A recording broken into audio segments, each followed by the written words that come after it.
Hello बच्चों, let's see this question. If a, b and c are real number, then delta is equal to, there is a determinant whose value is equal to 0. Then show that either a plus b plus c is equal to 0 और a is equal to b is equal to c.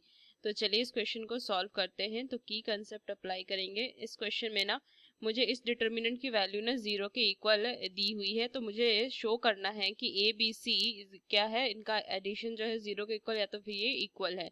तो इस को पहले मैं क्या करूंगी, इस जो डिटर्मिनेंट है उसको सॉल्व करूंगी. तो यहाँ पे ना मैं अप्लाई करूंगी different operations, applying different operations to solve the determinant.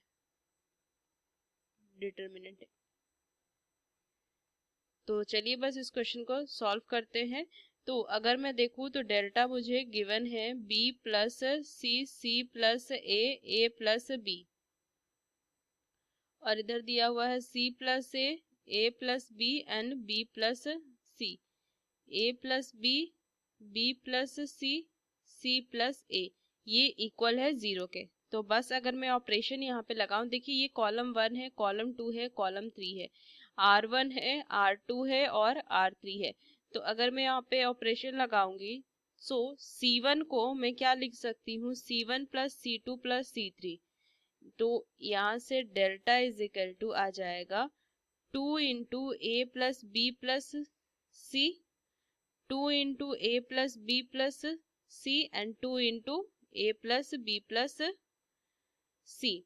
Second column as it is रहेगा, C plus A plus B plus C, A plus B plus C and C plus A is equal to 0.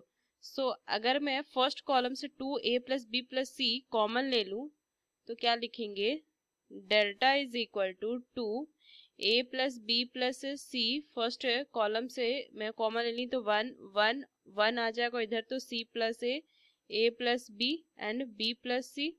Here a plus B plus C and c plus a which is equal to 0. ये लिखेंगे. आगे question को solve करेंगे तो फिर से operation apply करेंगे. R1 को ना मैं लिखूंगी R1 minus R2 and R2 को मैं लिखूंगी R2 माइनस में R3.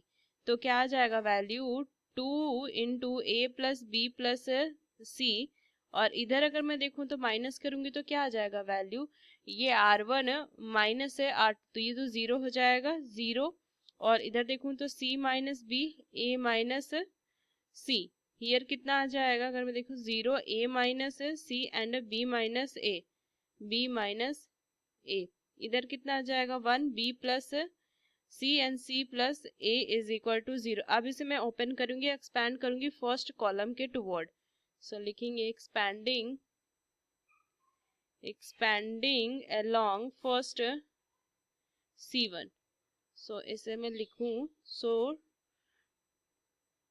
2a plus B plus C into C minus B minus ए, माइनस में a माइनस सी का होल स्क्वायर आ जाएगा इज इक्वल टू 0. सो इसको अगर सॉल्व करूं, so 2 into A plus B plus C, A square plus में B square plus में C square minus A B minus B C minus C A, ये लिखेंगे is equal to 0.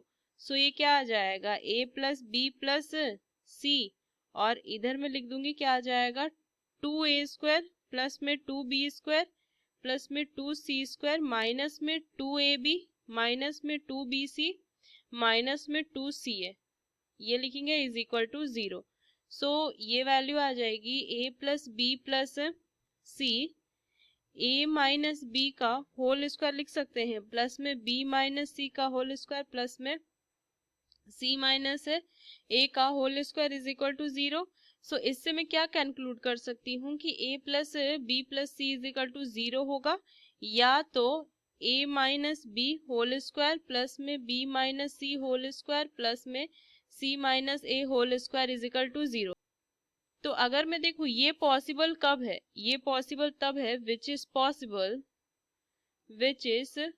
Possible only when a is equal to b is equal to c ये मैं कह सकती हूँ, क्योंकि क्या होगा, अगर ए क्या होगा, ये 0 आ जाएगा, इसकी वैल्यू 0 कब आएगी, जब सी माइनस सी हो जाएगा, तो A is equal to B is equal to C. So मैं क्या कह सकती हूँ, hence delta is equal to 0, so A plus B plus C is equal to 0 और A is equal to B is equal to C. तो ये मुझे proof करना था, ये मुझे प्रूफ करना था। So using these key concept we solve this question. Hope you understood it well. Best of luck. Thank you.